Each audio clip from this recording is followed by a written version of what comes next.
Saya meminta teman-teman sebenarnya mencari ya Pak, security itu namanya, siapa? alamatnya di mana? Bener security nggak tuh? Gitu ya.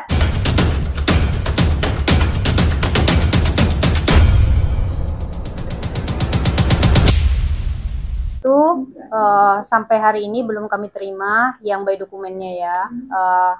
Baru tadi kita buka jawaban somasi by email ya Pak, by email itu masih kami pelajari. Tapi berdasarkan jawaban itu ada fakta-fakta yang tidak kemudian berkesesuaian. Misalkan saja mereka menyatakan bahwa Teknopi menyebarkan data pribadinya Pak HK. Maka silakan saja buktikan data pribadi mana yang dilaporkan, terus melanggar undang-undang mana. Itu. Kalau somasi kami sudah sangat tegas ya dan jelas bahwa kami hanya meminta pertanggungjawaban terhadap 3 hal. Yang pertama, silahkan buktikan terhadap adanya dugaan video terlarang ya antara Pak HK dengan Teknopi. Itu. Yang kedua, video yang kemudian menyatakan Teknopi di atas kursi roda dalam keadaan mabuk parah itu juga. Karena 2 dokumen itu penting bagi kami. Ada dan tidak adanya dokumen itu merupakan tindak pidana. Kami sampaikan kepada penasehat hukumnya Pak HK, ada dan tidak adanya dokumen itu merupakan tindak pidana. Karena apa?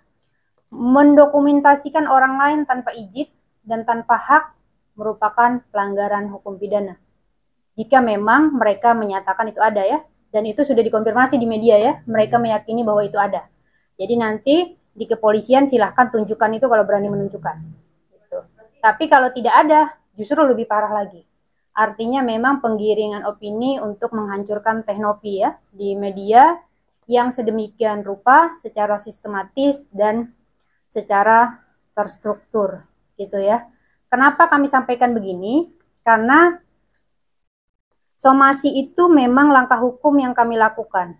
Ada hal-hal yang sebenarnya orang umum lainnya tidak mengetahui apa maksud dan tujuan dari somasi itu.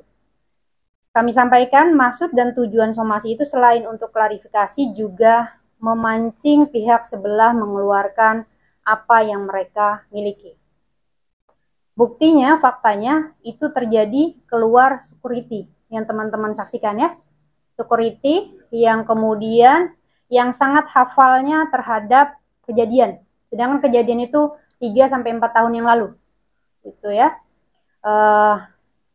Saya meminta teman-teman sebenarnya mencari ya Pak, security itu namanya, siapa? alamatnya di mana. Bener security nggak tuh? Gitu ya, sehingga harus kita apresiasi karena memang IQ-nya sangat tinggi mengingat ya, menghafal kejadian 4 tahun lalu ya secara detail ya.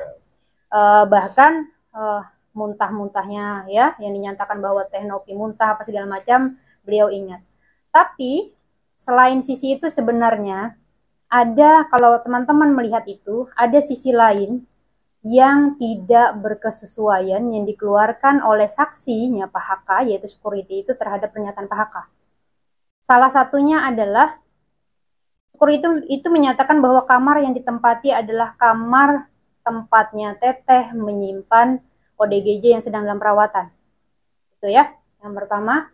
Sehingga apakah mungkin kemudian Teteh dengan Pak HK berada di ruang sama-sama ya, berada di ruang yang di dalamnya ada beberapa ODGJ. Gitu yang pertama. Terus yang kemudian security ini bertindak untuk dan atas nama siapa? Kalau dia bertindak untuk dan atas nama security lokasi, maka dia harus ada izin memberikan itu dari manajemennya ya. Kalau tidak ada, maka harus siap memberikan nanti kesaksian di kepolisian, dan kalau memang itu adalah keterangan yang patut dan diduga tidak benar, maka harus siap berhadapan dengan hukum memberikan keterangan palsu. Gitu. Itu teman-teman. Ada beberapa yang dibidik ya, security mau DJ ya. Teman-teman sahabat. DJ nggak ada ya? DJ nggak ada. Teman dari sahabatnya Nopi. Kami belum lihat. Panjang banget ya. Kami belum lihat teman-teman. Kami belum lihat teman-teman. Tapi perlu kami sampaikan ini permasalahan serius ya, permasalahan serius yang kemudian juga tidak ada dari kami untuk bermain-main terhadap permasalahan ini. Apa yang kami keluarkan itulah kemudian data dan fakta yang kami miliki. Jadi kalau kemudian saling tantang menantang, kami siap menghadapi itu. Silakan kemudian dibuktikan. Setelah dapat ini kan sudah dapat dikirim email ya, mungkin akan dipelajarinya seperti apa dan kedepannya langkahnya kan ditantang. Jika ingin melaporkan silakan dilaporkan. Mungkin dari tentu ada mekanisme terhadap laporan karena ini jarak jauh teman-teman. Perlu kami sampaikan ke teman-teman, mungkin ada sebagian orang yang sudah paham terhadap hal ini, bahwa kenapa harus ada somasi? Karena pelapornya jarak jauh, gitu ya. Jadi ada somasi. Tentu pasti akan laporan itu berada di pusatnya kepolisian, di Mabes Polri, atau di lokalnya sana ya, di Polda, Jatim. Nah, itu yang kemudian makanya perlu langkah somasi 1 dan 2, dan itu akan kami tempuh. Nah, jawaban somasi itu berisi menolak seluruh dalil-dalil. Bagaimana kemudian orang yang menantang, orang yang menyampaikan terus menolak dalilnya sendiri. Terus siapa yang mendalilkan? Gitu. Kan mereka yang mendalilkan. Silahkan dibuktikan. Gitu. Dibuktikannya bisa melalui kami secara pribadi kalau memang kemudian tidak mau melanggar undang-undang, atau kemudian melalui kepolisian, apa? Silakan, nggak apa-apa. Tapi kami tekankan ada dan tidak adanya video itu merupakan tindak pidana yang dilakukan oleh pihak HK, gitu ya. Tolong dipelajari undang-undang terkait terhadap hal itu oleh kuasa hukum Pak HK.